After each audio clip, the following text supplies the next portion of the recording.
Vamos a ver entonces lo que viene a ser la parte de fisiología del embarazo, ¿ya? En la parte de fisiología es importante recordar esto de acá, el desarrollo ovular, ¿correcto? En el desarrollo ovular, recordemos que la ovulación es la expulsión del ovocito secundario, ¿verdad? Esta ovulación es producida, recuerden, por una hormona, ya que les pueden preguntar, que viene a ser la hormona luteinizante, ¿ya? Ustedes saben que el proceso de la ovogénesis es estimulado, ¿ya?, por la FSH, ¿ya? El proceso de la ovogénesis es estimulado por la FSH, pero la ovulación, que es la expulsión del ovocito secundario, es por la LH, ¿verdad? Ya está. Eso es importante recordarlo de endocrino. Pero luego tenemos el proceso de la fecundación, ¿ya? En el proceso de la fecundación es importante recordar que dura aproximadamente 24 horas, ¿ya?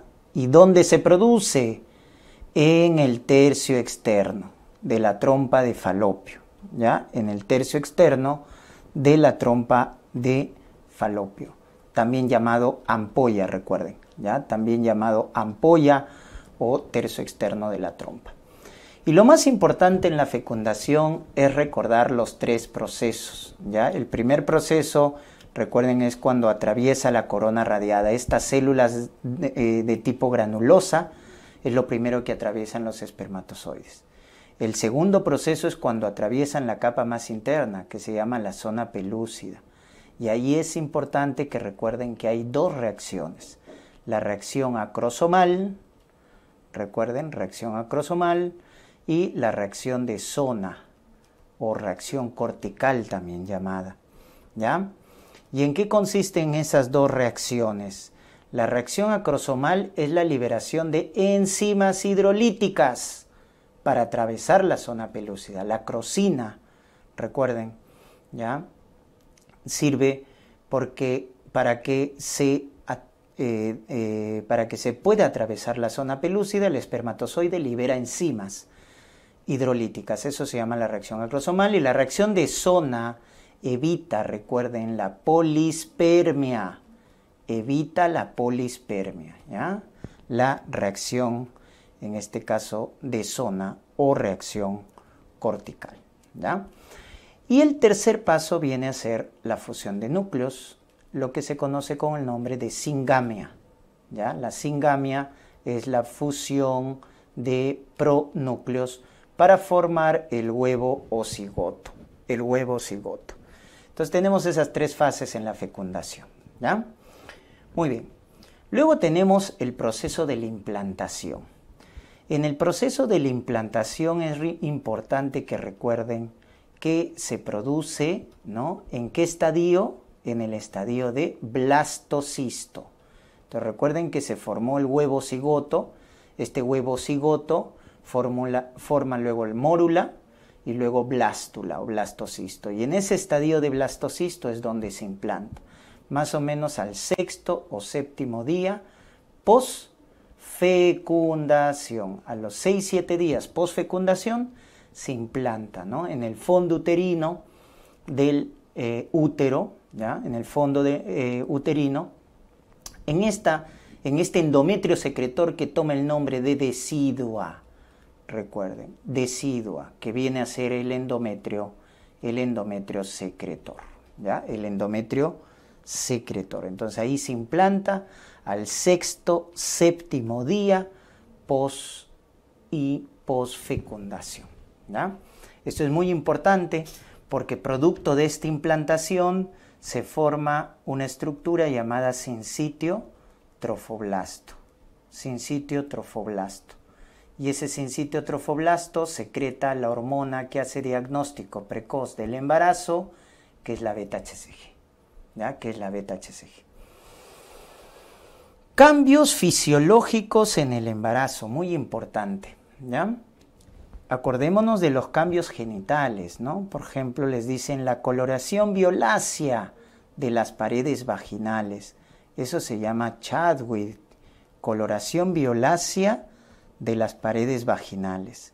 Ese cambio genital se llama Chadwick, ¿correcto? El cuello uterino, cervix, se torna blando. Eso se llama el signo de Gödel. Gödel. El útero se torna blando. Signo de Egar, útero blando. ¿Correcto? Ocupación del fondo de saco lateral. Eso se llama signo de Noble-Budin. Noble-Budin. Ocupación del fondo de saco lateral. La fácil flexión del cuerpo sobre el cuello. Esa fácil flexión, recuerden que se llama McDonald. Fácil flexión del cuerpo sobre el cuello.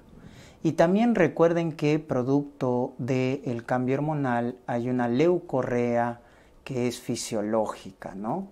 En este caso es blanca, inodora, es una secreción, un flujo blanco, fluido, ¿correcto? Para diferenciarlo de las infecciones vaginales.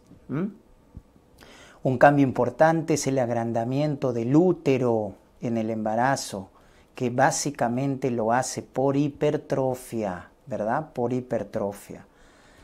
Gira en ese crecimiento del útero, gira hacia la derecha. Eso se llama dextrorotación. Dextrorotación. Acordémonos de eso, ¿no? Y recuerden que el útero a término llega a consumir 15% del gasto cardíaco. Un útero a término consume 15% del gasto cardíaco. Y a partir de las 20 semanas comprime la vena cava inferior. Y eso que genera edemas a partir de las 20 semanas. Tanto crece el útero que comprime la vena cava inferior, evita el retorno venoso y eso genera los famosos edemas. Vamos con los cambios a nivel sistémico. A nivel sistémico tenemos acá a nivel cardíaco. Recuerden que aumenta la frecuencia cardíaca 10 latidos por minuto, aumenta el volumen sistólico. Y si tú te acuerdas, frecuencia por volumen sistólico es gasto cardíaco, por lo tanto esto tiende a aumentar, ¿correcto? Tiende a aumentar el gasto cardíaco en la gestante. Muy diferente al comportamiento de la presión, porque la presión cae ya en el primero y segundo trimestre por la vasodilatación que se genera debido al estímulo de la progesterona, que relaja músculo liso. Esa vasodilatación hace caer la resistencia vascular periférica y eso hace bajar la presión en el primer y segundo trimestre. Pero en el tercer trimestre ya la presión se restaura, ¿verdad? Muy bien. El eje cardíaco del corazón, recuerden, se va hacia la izquierda por el crecimiento del útero. A nivel pulmonar, recordemos que hay un aumento del volumen tidal, o también llamado volumen corriente, pero el que disminuye es el volumen residual. Ese disminuye, ¿correcto? Entonces acordémonos de ese detalle. El tidal aumenta y el residual disminuye, ¿correcto? Ya está. El hecho de que la gestante no tenga bastante progesterona, eso estimula al bulbo raquídeo y eso genera una hiperventilación.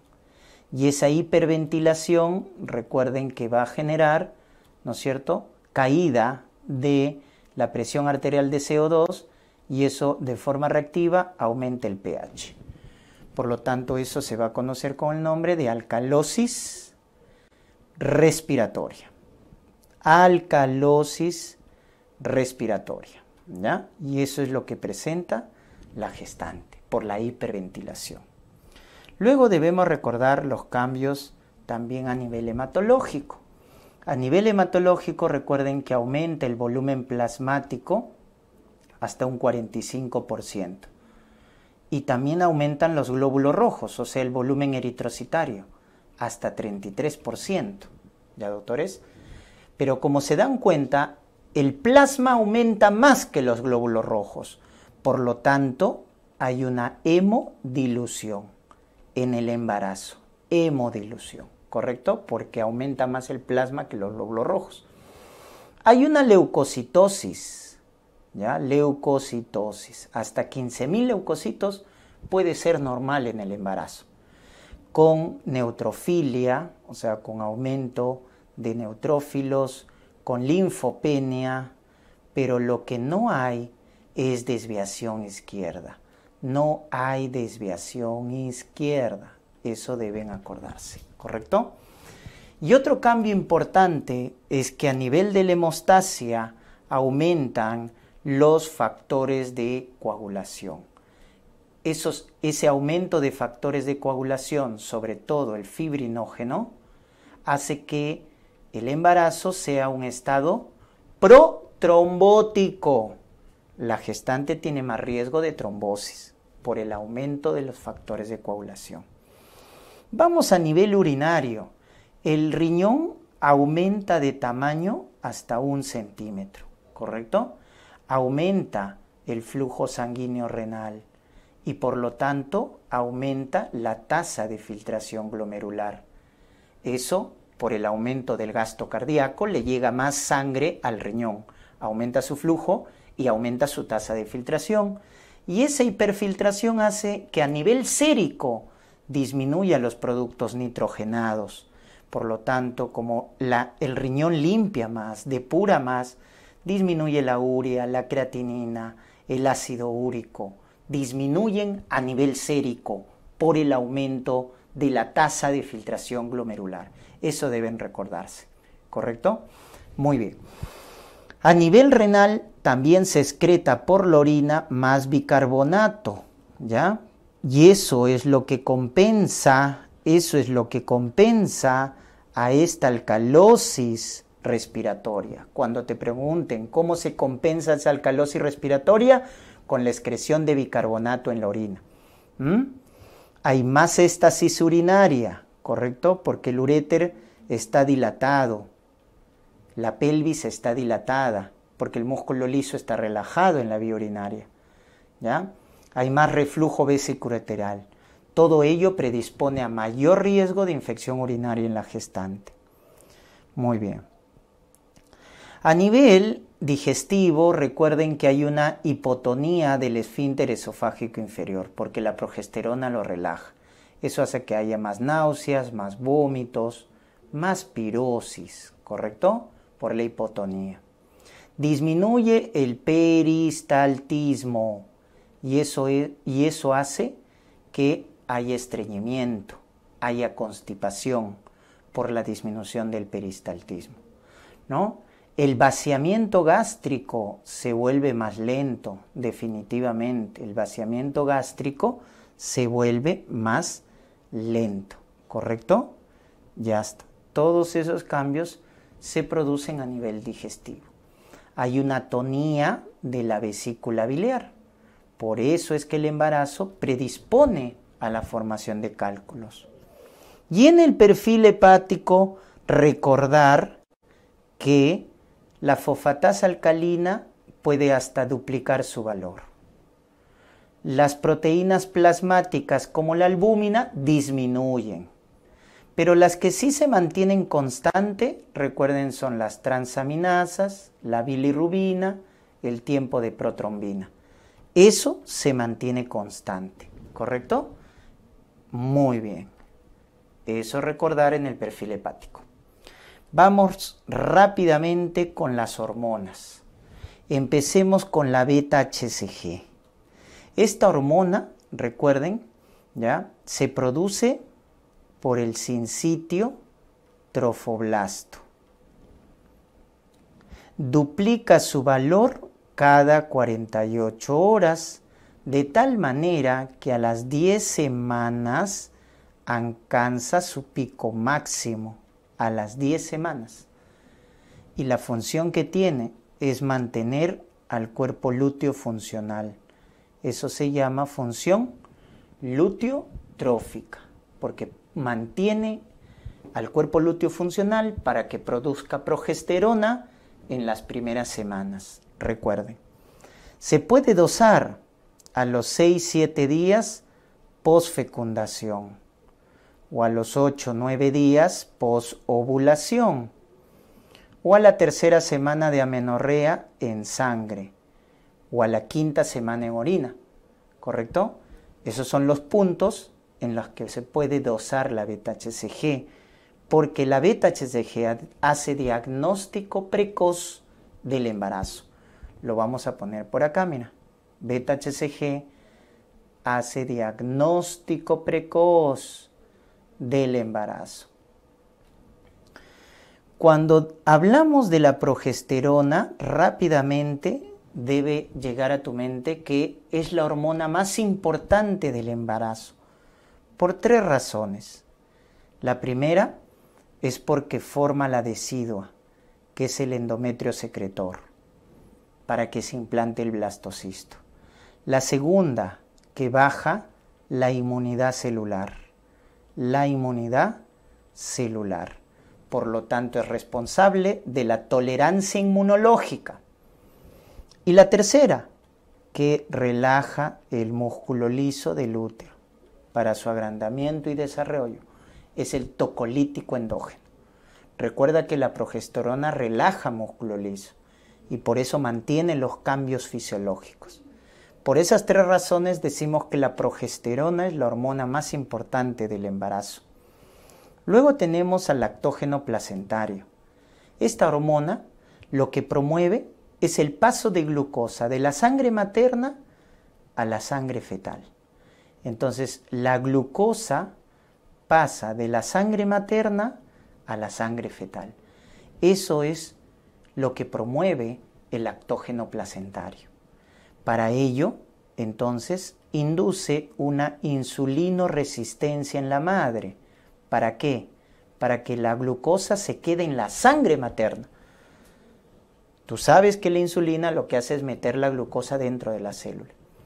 Entonces, en la mamá, esta hormona induce una insulinoresistencia, de tal manera que la glucosa se queda en la sangre de la madre y de esa manera puede pasar a la sangre fetal, porque eso es lo que hace esta hormona. Y con esa promoción de glucosa de la madre al feto, es que esta hormona es responsable del crecimiento fetal. ¿Ya? Y por esa insulinoresistencia es que esta hormona se asocia a la diabetes gestacional. Recuérdense de ese dato.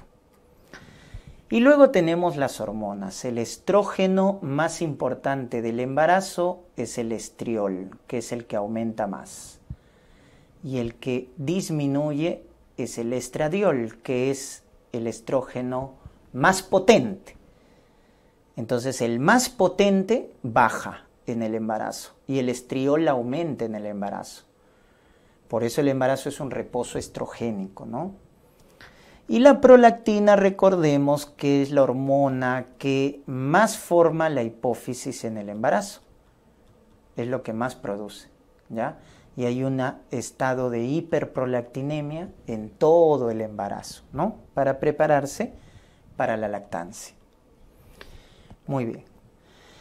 Recordemos el saco vitelino, que es una estructura, ¿no? Que tiene múltiples funciones. Una de ellas es la nutrición del embrión en las primeras semanas. Esa es una función importante del saco vitelino, ¿ya? Nutrición del embrión. Otra función importante es que forma glóbulos rojos, hematopoiesis, que se llama mesoblástica. También de la pared del saco vitelino salen las células que van a ir para las gónadas. La ovogonia, la espermatogonia derivan de la pared del saco vitelino, ¿correcto? Y produce alfa-fetoproteína. Esas son las funciones del saco vitelino. En el cordón umbilical recordemos la famosa estructura. Una vena y dos arterias. Ahí la están viendo. Paradójicamente en el saco vitelino, la vena umbilical transporta oxígeno y las arterias transportan CO2. Y estas estructuras vasculares están rodeadas por la famosa gelatina de Wharton. Gelatina de Wharton, que está compuesta de colágeno tipo 4 y glucosaminoglicanos. Recordar que la vena umbilical en el adulto forma el ligamento de Teres o ligamento redondo, ¿verdad? En el adulto. El ligamento de Teres o redondo del hígado deriva de la vena umbilical. Acá también deben acordarse de la malformación vascular más frecuente, la arteria umbilical única. La arteria umbilical única, tienen que acordarse, porque es la malformación vascular más frecuente y se asocia con malformaciones congénitas en el recién nacido, digestivas y geniturinarias. Por eso, si tenemos esto, debemos pedir ecografía abdominal a un recién nacido cuando tiene arteria umbilical única. El líquido amniótico tiene un pH de 7.4, o sea, es alcalino, ¿correcto? Es alcalino, porque tiene un pH de 7.4. Recuerden que su volumen a término es aproximadamente 1 litro. 1 litro es el volumen a término. ¿Cuál es su principal fuente en las primeras 20 semanas? En las primeras 20 semanas es un trasudado del plasma de la madre, o sea, tiene origen materno. Pasadas las 20 semanas, tiene su origen en el feto, porque es la orina fetal, pasada las 20 semanas. Y su principal mecanismo de excreción es la deglución. Eso hay que acordarnos, ¿ya? Principal mecanismo es la deglución. Ya está. Muy bien. Ya está. Ese es el principal mecanismo de eliminación. El líquido amniótico tiene muchas funciones, ¿no? Por ejemplo, tiene una función, en este caso, para madurar a los pulmones del feto. Es por eso que el oligohidramnios precoz, recuerden que se asocia a hipoplasia pulmonar, cuando hay un oligohidramnios precoz. La placenta, recuerden que es una estructura que deriva del trofoblasto. ¿Estamos? Tiene una parte fetal y una parte materna. La parte fetal se llama corión frondoso. Y la parte materna se llama decidua basal. Eso tienen que acordarse, porque decimos que la placenta es una estructura fetomaterna. Entonces, la parte fetal se llama corión frondoso y la parte materna se llama decidua basal, ¿correcto? Ya está. La placenta, recuerden que tiene oleadas de placentación. La primera oleada, producto de la invasión de las células del trofoblasto a las arterias espirales, aparece a las 9-12 semanas y la segunda oleada a las 18-20 semanas. ¿En qué consiste estas oleadas? En que las células del trofoblasto invaden la pared de las arterias espirales. Entonces recuerden que las arterias espirales tienen una gruesa capa muscular, ¿no? Y una luz pequeña. Las células del trofoblasto invaden la capa muscular y la desaparecen. Y ahora la arteria espiral es así, grande, con una amplia luz, de tal manera que va a haber bastante flujo y baja resistencia, producto de este remodelado vascular debido a la invasión de las células del citotrofoblasto. Es que hay este remodelado, en la cual participa el factor de crecimiento endotelio vascular y el factor de crecimiento placentario, ¿correcto? Esos dos factores angiogénicos son los que promueven el remodelado vascular y aseguran una buena perfusión uteroplacentaria. Recuerden que la unidad microscópica de la placenta se llama vellosidad corial. Vellosidad corial. ¿Sí? Y esta vellosidad corial es primaria cuando solo tiene trofoblasto. Secundaria cuando tiene trofoblasto más tejido conectivo. Y terciaria cuando ya tiene trofoblasto, tejido conectivo y eje vascular, o sea, capilares fetales. Y al final hay un intercambio de sustancias entre la sangre fetal y la sangre materna, ¿no es cierto?, en el espacio intervelloso. Por eso decimos que la placenta en el ser humano es hemocorial, porque hay intercambio en el espacio intervelloso, ¿ya? Muy bien. La unidad funcional de la placenta macroscópica se llama cotiledón. La unidad microscópica, vellosidad corial. La unidad macroscópica, cotiledón. Más o menos hay 10 a 12 cotiledones por placenta. Muy importante recordar los sistemas de transporte que hay en la placenta. Recuerden que para gases, oxígeno, CO2, el sistema de transporte se llama difusión simple.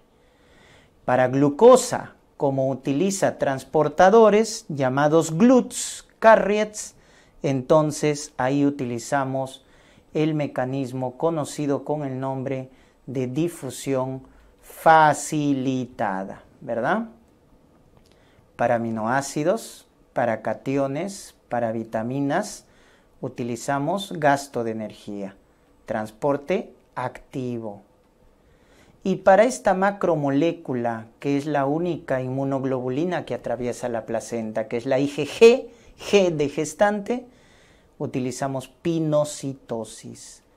Pinocitosis. Acuérdense los mecanismos de transporte. En el diagnóstico del embarazo, recordemos que tenemos 3 eventos o 3 síntomas. Los específicos, los síntomas presuntivos,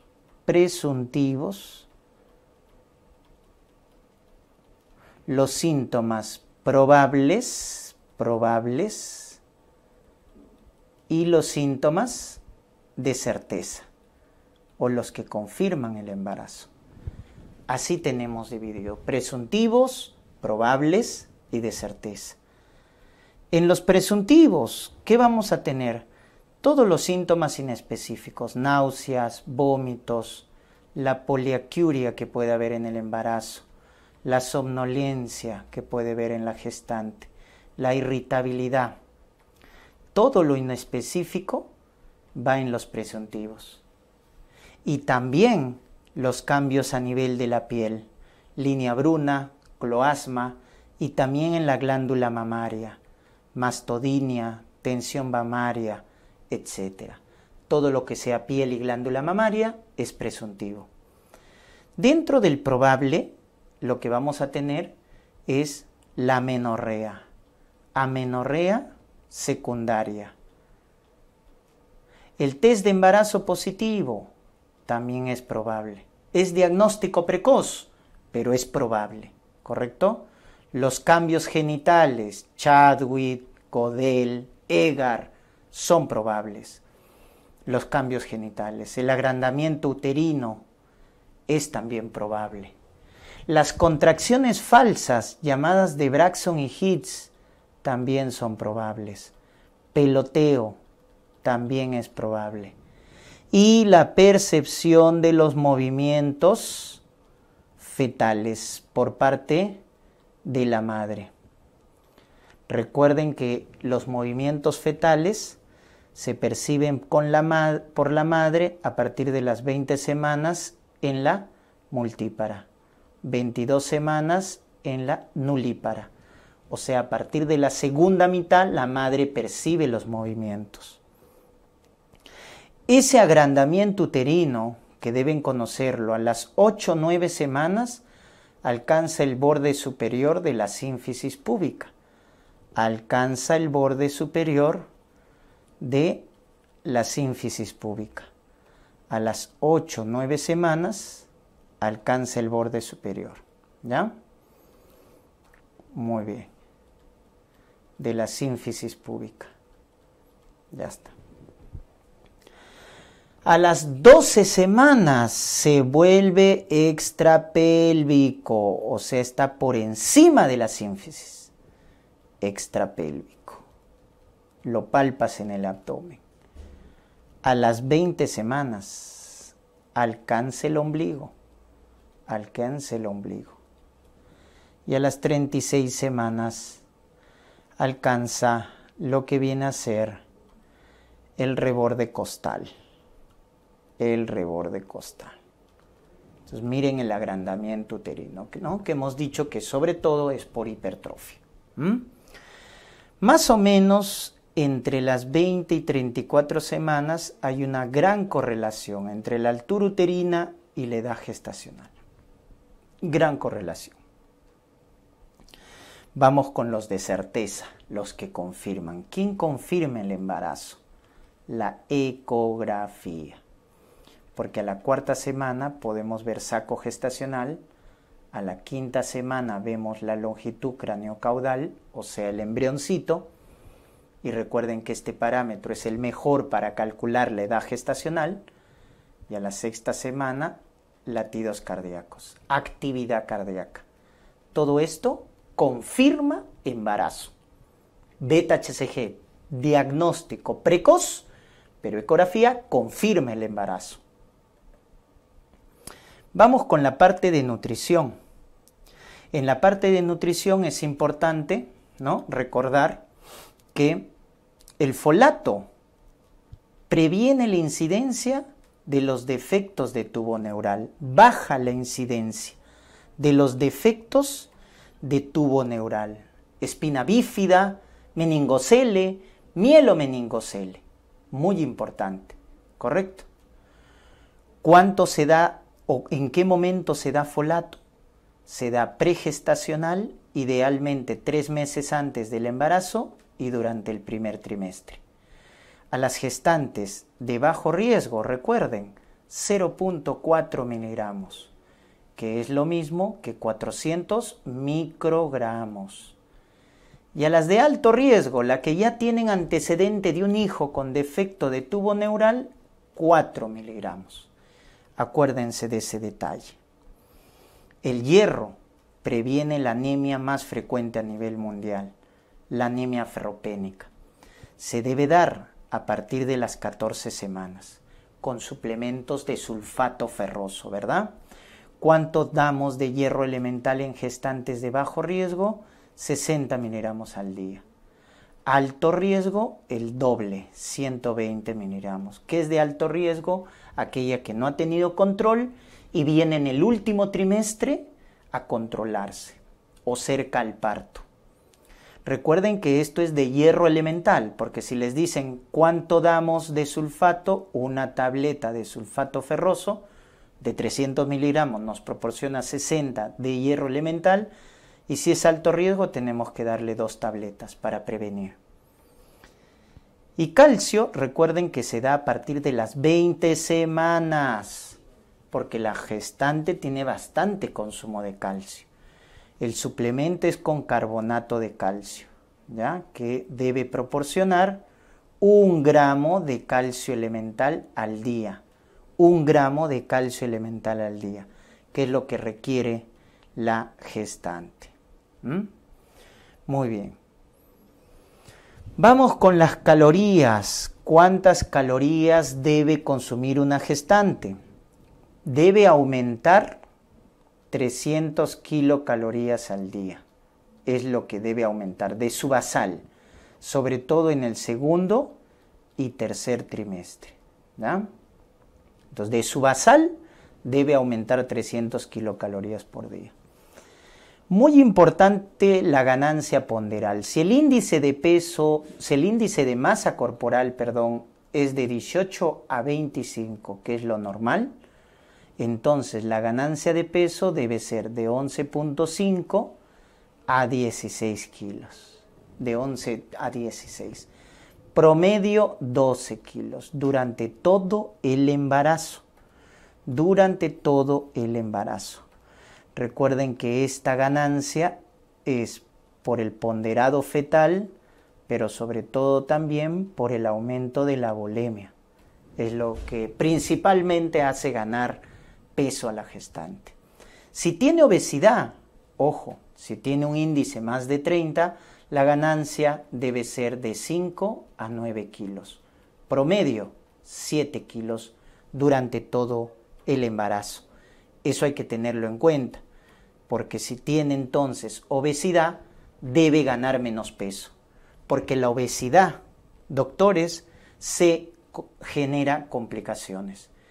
Los estados hipertensivos, hipertensión gestacional, preeclampsia para la madre principalmente, y para el feto, macrosomía. ¿Ya? Esas son las dos complicaciones más importantes de la obesidad en el embarazo. Para la madre, estados hipertensivos, y para el feto, macrosomía. La atención prenatal, que es el término actual que se emplea para el control prenatal, deben recordar que tiene ciertas características. Precoz, debemos hacerlo lo más pronto, en las primeras 14 semanas. Integral, que tiene que ver con el control reenfocado, acuérdense, reenfocado, o sea que no solo evalúe la parte física, sino también la parte psicológica, la parte social, para identificar violencia familiar, maltrato que se asocia con aborto y que debe ser continuo, ya que se recomienda, según la norma técnica de MINSA, 6 controles a una gestante de bajo riesgo. Según la OMS, 8 en gestantes de bajo riesgo. Pero MINSA nos dice 6, ¿correcto? Ya está. ¿Qué pruebas se deben solicitar ya en la primera atención prenatal? Muy importante. Se debe solicitar una hemoglobina, grupo y factor, ¿no es cierto? Su examen de orina con urocultivo para determinar la bacteriuria asintomática. Se debe pedir BDRL para sífilis, prueba de ELISA para VIH. También se pide descarte para hepatitis B, antígeno de superficie para hepatitis B, debido a la transmisión vertical, igual que el VIH, ¿ya? Entonces debe ir de la mano, ELISA y su antígeno de superficie. Glucosa en ayunas, ¿no es cierto? Como pruebas que se piden en la primera atención prenatal. Muy bien, esas son las más importantes, y recordar luego lo que vienen a ser los estados de alerta y seguimiento continuo, ¿verdad? Porque acá, en los estados de alerta y seguimiento continuo, tenemos los siguientes parámetros. ¿Qué es estado de alerta? Cuando la gestante, por ejemplo, es RH negativo, analfabetismo, ¿no es cierto? Nuliparidad, ¿no? Que tiene asma, ¿no? Una cesárea, ya, eso es alerta, ¿no? Una cesárea o un aborto, eso es alerta. En cambio, seguimiento continuo ya es de alto riesgo. Cuando es RH negativo, pero su test de Coombs ha salido positivo, o sea, ya está sensibilizada y hay riesgo de anemia fetal. Las causas de muerte más importante: preeclampsia, hemorragia posparto, VIH, tuberculosis, aborto recurrente, cesariada 2 veces. Todos ellos ya es de alto riesgo. Vamos con la fórmula obstétrica. En el caso de la fórmula obstétrica, recuerden el gesta para, ¿verdad? Entonces, El primer casillero es el número de gestaciones. Número de gestaciones, incluido la actual. El segundo casillero, doctores, de la paridad es los partos a término, o sea, los que tienen más de 37 semanas. El segundo casillero son los pretérminos y los óbitos. O sea, acá están los menores de 37 semanas. Y el cuarto casillero es de los muertos. El tercero, en la paridad es de los muertos. Entonces acá está aborto, está ectópico, está mola en el tercer casillero. Y el último casillero de la paridad son los hijos vivos. Hijos vivos. ¿Correcto? Ya está. Eso siempre acuérdense de la gesta para. Y en un embarazo doble, acá les pongo gestación doble, a veces se confunden, se considera una gesta y 2 partos. Generalmente son prematuros, porque la principal complicación del embarazo múltiple es la prematuridad, ¿verdad? Ya está. La fecha de última regla, recuerden que es el primer día de la última menstruación. Cuando tiene una fecha exacta, ha tenido ciclos regulares y no ha tomado anticonceptivos en los últimos 3 meses, se dice que la fecha de última regla es confiable. Y con ese dato podemos calcular la fecha probable de parto. Fecha probable de parto que debería ser a partir de las 40 semanas. Con la famosa fórmula de Naegeli. ¿Qué nos dice la fórmula de Naegeli? Que a tu fecha de última regla le sumas 7 días y le restas 3 meses. Esa es la famosa fórmula de Naegeli. Le sumas 7 días, le restas 3 meses y con ello calculas tu fecha probable de parto. Muy preguntado, tus maniobras de Leopold, que generalmente se hacen a partir del segundo trimestre, ¿no? Entonces, Leopold, ¿no? Leopold, ¿ya? Son 4 maniobras que se hacen, en el último trimestre, ¿no? O sea, pasando el segundo trimestre. Para determinar la actitud fetal. Entonces, recuerden que la primera maniobra determina, vamos en el fondo uterino, ¿no? El fondo uterino. La segunda maniobra nos determina la posición. Mira, vamos a los lados. La tercera maniobra ya te confirma la presentación. Y la cuarta maniobra te confirma el encajamiento, que es cuando la cabecita o el diámetro biparietal llegó a las espinas ciáticas. Ya está. Entonces con ello determinas, pues, ¿no?, la actitud fetal. Ahora con la primera y la segunda determinas la situación. Determinas la situación. De tal manera que obtienes con ello tu situación, presentación, posición. Donde lo más frecuente es longitudinal cefálico izquierdo. Eso es lo más frecuente, que es lo que estás viendo acá en el bebito, ¿no es cierto? ¿Qué situación tiene? Longitudinal, porque es el eje, ¿verdad? Situaciones, siempre acuérdate, eje de la madre, eje del feto. Presentación, polo del feto que está en la pelvis. Lo normal es cefálico. Y posición es el dorso del bebito.